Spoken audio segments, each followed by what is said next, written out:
Eng tez bilan xabar beraman. Bugun 17-may Zulqa'da oyining oxirgi kuni. Ya'ni bugun asr namozidan keyin Zulhijja oyi boshlanadi.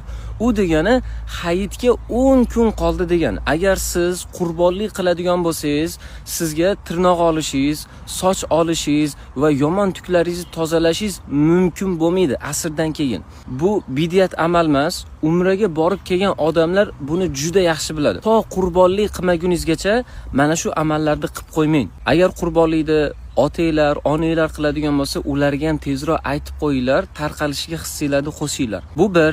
Ikkinchidan, Rasululloh sollallohu alayhi vasallam Alloh yaxshi ko'radigan eng yaxshi kunlar bu Zulhijjani boshki 10 kuni degan. Ya'ni duolar tez ijobat bo'ladi. Alloh yaxshi ko'radigan amallar bor. Meni kuzatib borsangiz, mana shu 10 kunda sizga eng foyda bo'ladigan duolarni, sahih, to'g'ri bo'lgan amallarni Xudo xolasa o'rgatib boraman. Qurbon hayitiga ozgina qoldi.